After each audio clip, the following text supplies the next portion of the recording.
Welcome back to another video. Thank you for joining me today. We're having a look at Dev Diary number 2, A Matter of Perspective. This is the second Dev Diary for Star Trek Infinite, and I've already made the first video for Dev Diary number 1, so if you haven't seen that, you can go and have a look at that. The first part, statement. Last week in Dev Diary 1, PDX Rook described the genesis of Star Trek Infinite. But how do we actually build a grand strategy game of Star Trek? I love these kinds of games, and I have spent hundreds, if not thousands of hours in Paradox games. If there is one thing that we've always been clear to me about them, it's that they always allowed me to tell my own story. So my vision statement for Star Trek Infinite is very simple.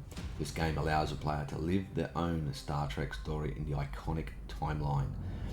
What is not so simple to executed, difficult decisions needed to be made. The first of these being when, who, and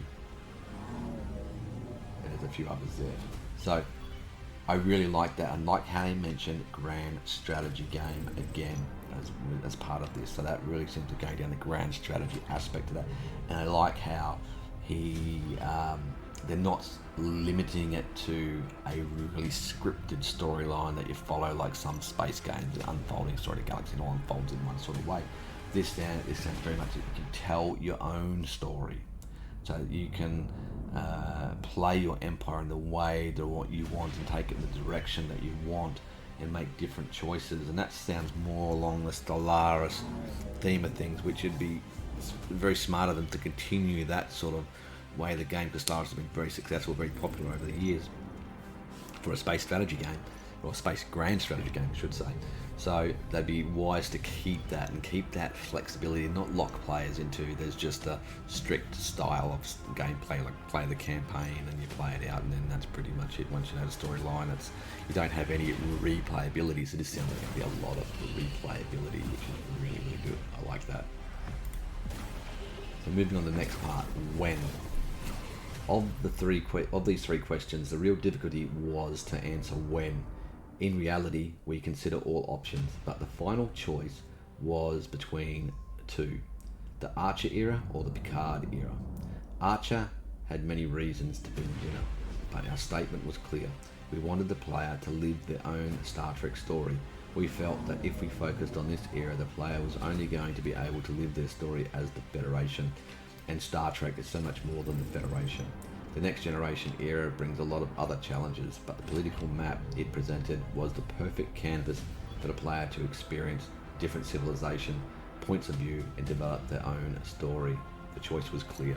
Yeah, that clearly is that, and that's a good choice they made, because that is the main, I guess, diplomatic and geographic arena that's the Star Trek TNG universe and all the popular eras take place in.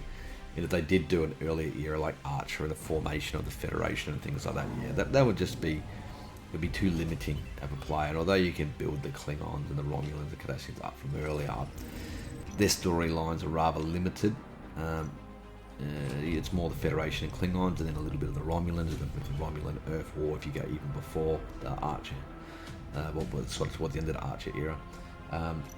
So yeah, very much broader part of the game in the TNG era, so that's really good that they could do that. So I think they picked the right course of action there. Who? Not every species in the Alpha and Beta quadrants are equal or have the same capabilities.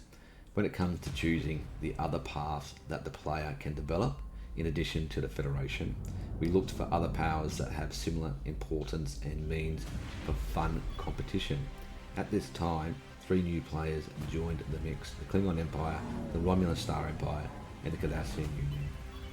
So as we can see in the picture there, the 4 main powers, which we sort of knew about before, but if you didn't, they're the 4 main players in the TNG universe and across the Alpha and Beta quadrants. That is, there's all other powers across the galaxy, but these are the 4 largest powers across the Alpha and Beta quadrants. Now, this does not mean that we have all the other species in the Alpha quadrant out. No, many other species join our game in the form of support powers, species that have a certain degree of power but concentrate on providing services to our major powers such as the Ferengi. That's interesting. I'm not really sure what support powers they really mean by that, but I guess maybe the Ferengi, you can do trade with them, or they add bonuses to your empire, you can interact with them, and they sort of support your empire, but maybe don't have a direct play in terms of military combat and espionage and expansion. Maybe they're sort of just there, and you can interact with them. So in addition, we will meet our other species with FTL capabilities, but are not so developed. These species are called minor powers and will serve as opportunities for expansion and conflict for the major powers. Among them, you can find Bolians, Tellarians, the Boslik, and many others. So yeah, that sort of follows, I guess, what we find in other strategy games with minor powers, and it seems like a lot of the canon minor powers, like the Bajorans, are going to make appearances in this game, and we'll have to see how they interact with the major powers. It doesn't sound like they're going to be primitive civilizations like from Stellaris. It seems like they're going to have more interaction than what they provide, because you'd think they would have their own little fleets, be able to do, I guess, a limited form of diplomacy, and be able to, maybe instead of the Bajorans joining the Federation, they go to Cardassians and things like that, and maybe the Trill will go to the Klingons, and there's all those type of options. So I think that's really good. So we'll have to see how the minor powers influence the major powers. Where the Star Trek Milky Way is a vast space, mostly unexplored, but with a rich lore. If we wanted to do it justice, we had to focus on a smaller area and fill this with as much Star Trek as possible. That's why we chose to have our game concentrate on the Alpha and Beta quadrants. And that's good. We've sort of discussed that in the last Dev Diary as well, and I think I made the right choice for that, focus on the Alpha and Beta quadrants to start with. Obviously, there's a lot of growth there for future expansions into the Gamma and Delta quadrants. Wait a minute, exploration is iconic. If we present a galaxy that the player already knows, how much can they explore? Finding a way to balance the known with the unknown was one of our first technical challenges. That is interesting, actually, because if we already know where everything is and where everything happens, then how's the game going to have much replayability? Seeing a familiar star system like Vulcan, also known as 40 Arindian, placed randomly in the map would feel jarring, since we know it is a close neighbour to the Sol system. A similar issue would arise with the relative positions of the four major powers, so we created a bespoke presentation of the core neighbourhood of the Federation, where the series takes place most of the time, and left the rest to be procedurally generated so players can't anticipate what they will find when exploring the farther reaches of the quadrants. But those three questions were just the beginning, and many decisions followed, warp being one that changed everything. Okay, so sounds like the core part of the game, the Federation, Romulans, Klingons, Cardassians, the central part of the Alpha and Beta quadrants will be known space, or we'll generally know how it is when we're position of everything sort of is. But outside of that, around on the extremities of all the quadrants and unexplored space, things are going to be random. So things could be all those species and planets out there that you may think, oh no, you know the Star Trek map very well, that's meant to be there. Perhaps it's not going to be. It's all going to be random outside of that core. And I think that's good, because it's going to add a lot of replayability to the game, and they'll be able to add a lot more randomness. Random events and things like that can occur to change your gameplay and really mix things up. So that is something that's good. Warp travel. This is something I was really interested to hear. One of the challenges of space strategy games is geography. How to give shape to the vast emptiness of space, and how that shape affects its travellers. A very common and effective approach used by many modern games of the genre is the star lane graph. We all know from Stellaris, and while this system can be controversial at times, certainly was when it happened with Stellaris, they made that change. In Star Trek, it's simply a non-starter. You must be able to boldly go in a straight line at warp 9, but then what stops you from reaching the extremes of the galaxy from the get-go? So I'm glad they're using warp and they're not sticking with the traditional like hyperlanes or some other like jump gates or something like that. That's really good. I was worried that the game wouldn't have some feature like this and they'd stick to something like Stellaris. So that also adds the possibility of having lots of smaller fleets like along the neutral zone and things that could be attacked from multiple directions and all this type of stuff. So it might be like a more broader fleet. Just having a guess there, and having to cover your entire front and have different star bases and things like that, all sort of picture it in my head out and sort of play out. Well, speed is one, but Voyager was actually an inspiration for the solution. The difficulties of finding fuel, supplies, and repair opportunities while deep in alien space, far from home, presents a great challenge. Warp range was the inevitable approach provided by your space stations, forcing you to plan your infrastructure to enable your fleets to deploy and move about. Another factor in geography are political boundaries. You can't just cross someone else's space without permission. Well, spies can, even in a straight line towards a star outside of their domain. This of course changes war considerably, mostly doing away with choke points. So that sounds really good how they're having star bases will give you a certain warp range with, I guess, having to supply the ships with the deuterium and other resources it might need. Even though we know some Star Trek ships are equipped for long range exploration, it can go out, but they still often stop at places for supplies. And I guess for game mechanics, that makes a lot of sense. You can no longer amass a 200 ship fleet in the doorway to your empire, confident that the enemy cannot get through, since they can simply go past you. Strongholds are a more evenly spread deployment of your fleet becomes paramount, reinforcing that space geography. There is a lot more to war thanks to our warp approach. Okay, so yeah, that's what I was just saying before, so that could be the way they're taking it, so we don't get doom stacks and choke points, and so that should be interesting. This is interesting to see how that plays out, and that would be follow very much the Star Trek theme of what we've seen with the series. Balance of power. Another thing that comes with the territory of the Picard era is the political stage of the Alpha and Beta quadrants.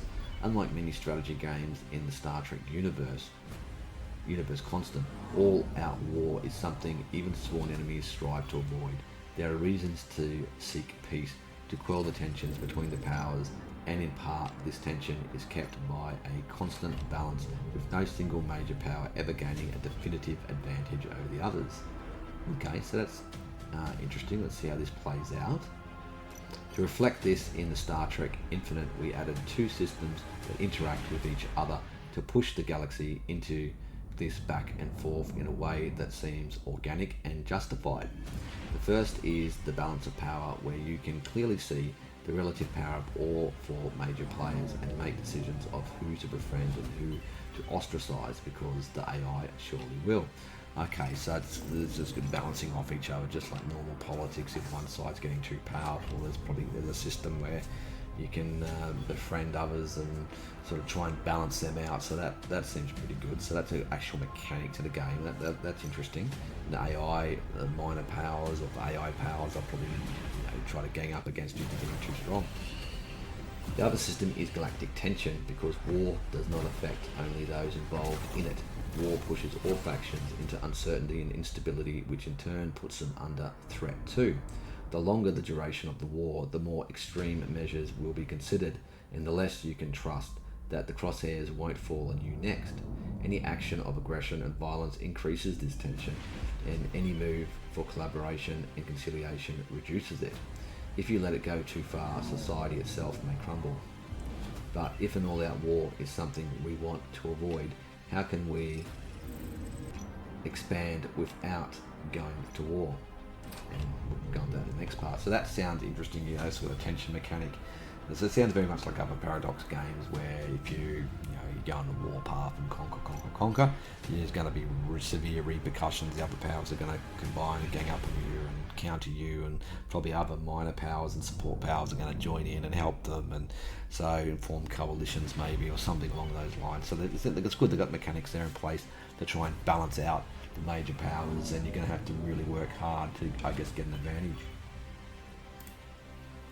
Principles. Instead of having ethics, each pop, meaning population, the citizenry on your planets may feel more attracted to the principles that represent each of the major powers. Among other gameplay elements, spies and governors become extraordinarily important in influencing how affiliated they are with these principles. Now, why would I want a pop to seek to follow the principle of my power? A pop that follows a different principle than the power they belong to has a chance of defecting to his new affiliation. Alright, so as we've seen in other strategy games as well, you can flip areas of the galaxy, you can flip planets and things like that. They can maybe, you can influence them to try and maybe join your system, your empire. Like maybe there's planets along your neutral zone or bordering areas and key strategic areas, and you really want that resource or something.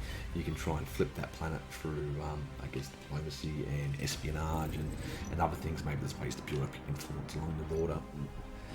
So that sounds interesting. That's how you can actually do that without war, and that's something we don't see too often in Stellaris.